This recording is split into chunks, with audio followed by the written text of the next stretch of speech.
welcome back to more Mondaiji on Metanorn. This is going to be episode 6 and 7 review, since I missed doing it last time.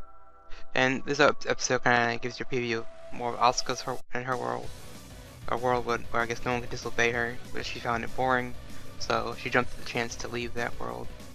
And following that, I don't know why Zayu and Jin were in the library. I guess they're researching something, I don't know. But the core of the episode is more about a fire festival. Fire Dragon Festival, sorry. And I guess how Jin and all the other characters figured this out, and they're kind of like mad at Kurosaki for hiding this fact from the festival, which was kind of like, that's not really a big deal, but okay. So Zayu kind of leaves a letter for Kurosaki that they will, I guess, threaten to leave their community or something like that. And she kind of chases them after they get a head start. I guess they go north to like the festival, which it's kind of funny. I mean, they want to leave because Chief didn't tell them about a festival. Seems alright, I guess, for a plot. And we get a little bit more because once they kind of run off the main group, they get to Thousand Eyes, which we get to see more Shirayasha. She's always the highlight of the episode for me every week, and she's explaining what a floor master is, and it kind of makes obvious sense to me. A floor master is who controls the various, I guess, regions of the area. Since we discovered in one of the episodes, the thing is like a big target. You have the outside ring, which is 7, all the way to 1. So I guess assuming the top floor master is like the most powerful in all there in this universe. Yeah, and that was kind of cool, but we already knew that. I kind of knew that, judging by the layers. Like I said, there's 7 layers, so therefore 7 main boss characters, I guess you could say. And eventually Kurosaki finds them, she catches them, and I guess Zayu and Asuka finally they kind of get away, leaving Kasuke behind with Shirayasha. I think it's kind of funny. She pushes her, I don't know, kicks her, whatever she did there to Kasuke. I'm like, dang, she just recovered like one episode ago, you're kicking her. But she kind of bites Shirayasha's head off after she says, let him go. And she's like, no, I will not give up on him, whatever. So that was pretty funny. And the other main thing was Zayu challenging Kurosaki to a game of tag, basically.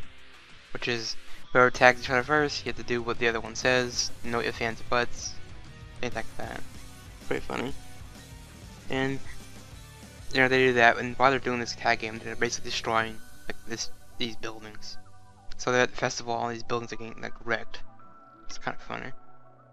And then after all that, they kind of ended in a draw. They both of them tag each other at the same time, and they are kind of like caught in the moment, not realizing they've destroyed the entire freaking city almost.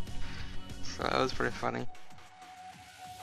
And a little side note, during, I guess, when Shirayasha's explaining things, she kind of but Kasuke kind of sits with her at the end. They're talking about something that she's going to put a tournament together, and she's putting up a powerful gift for a reward. If you win, you get a reward from her. I don't know what kind of power it is, who knows. But I guess it's a creation-based fighting tournament, so that, I guess, works for Kasuke in a way. So that was kind of interesting. And Asuka, near the end, she finds this little fairy and like follows it around. So that was pretty much episode 6. Not a lot going on. We had like I said, festival, the tag thing between Kurosaki and Isaya. They're fighting, kind of playing tag, so they had that. But some random notes there talking about Halloween. That was kind of weird because he was talking about festivals and stuff. He mentioned that in his time, I guess Halloween's more of like a modern Halloween, which. And the other funny thing was the reveal of Kurosaki's like gift about her skirt. Yeah, lets you almost see up it, but not nearly. You won't ever see up it. It's pretty funny. And I guess invented by Shirayasha, which, yeah, it's funny. I mean, that character. I know Kurosaki's like a walk-in fan service, basically. Yeah. To me, anyway, that's what she comes off as. And going. Oh, also a random note here. Shirayasha, you might know her. I know her from Railgun, with our Kiriko, same voice actress. And they said that something about her her village or her, I guess, shop can teleport. I was like, thinking to myself, oh, that must be a in-joke railgun reference, but I know it's not, but I took it as one. Could be. Why not? She's associated with teleporting, that's how she'll always be.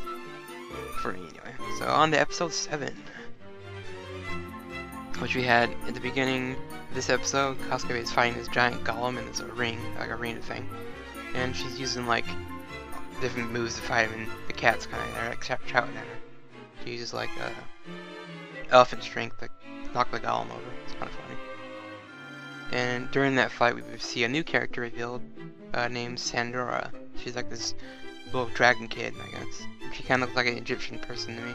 The way their clothes are, she's wearing like almost Egyptian like an outfit almost, I would say.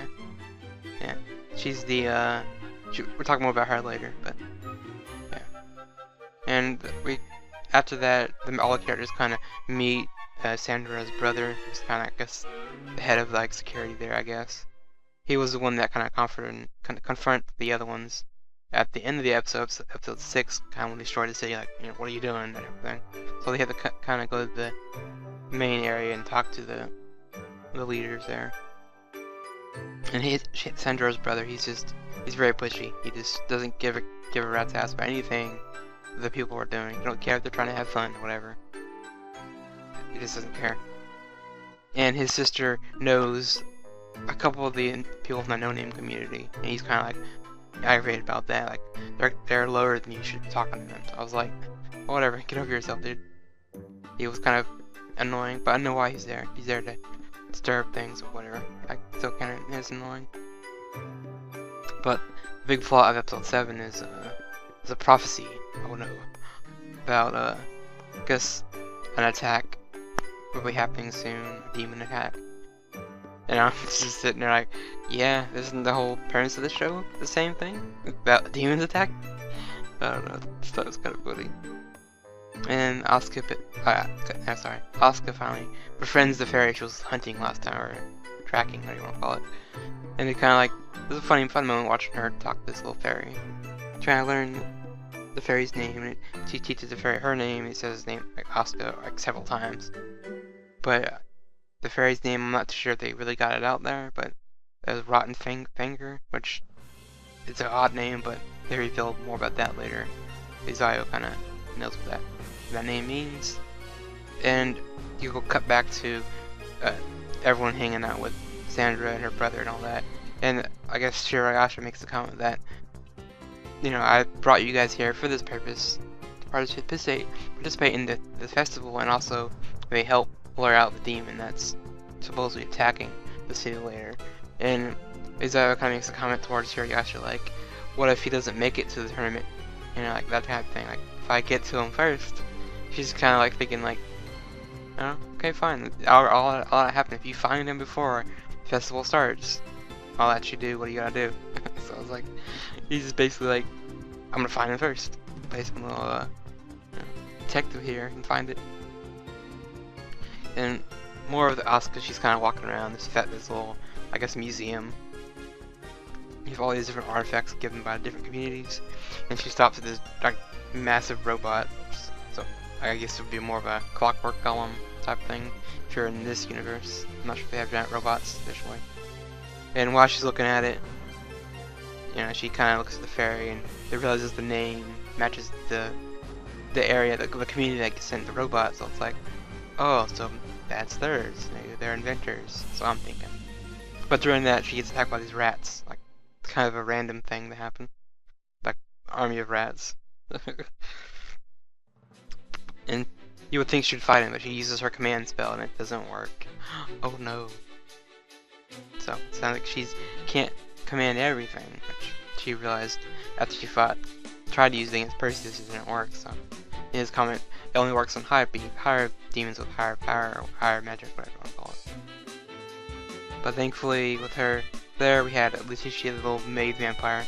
She can actually transform. It's like another vampire, Shinobu from Nezumagatari. She can change her size, same as this girl can. And yeah, Letitia transforms and kind of saves her. And I think Asuka's kind of like, why did transform or just stay that way. I don't know if she did or not, but I figured well could probably use the switch power. So, after that, Asuka's kind of like feeling a little depressed, feeling down because her power didn't work, so she's questioning her own abilities now. While she's in a hot spring. So you get a little fan service. And that whole scene right there was... yeah, I'll mention more about it later, but it was pretty funny. So yeah, she's questioning like, oh, how can I get stronger? This power, if this power can't stop higher rank ability users, then what's the point of me having it? And I was like, oh, that's true. I guess could maybe do some training, but we're episode 7. Only got 10 episodes. It's kind of late. And then near the end, more about the fairy.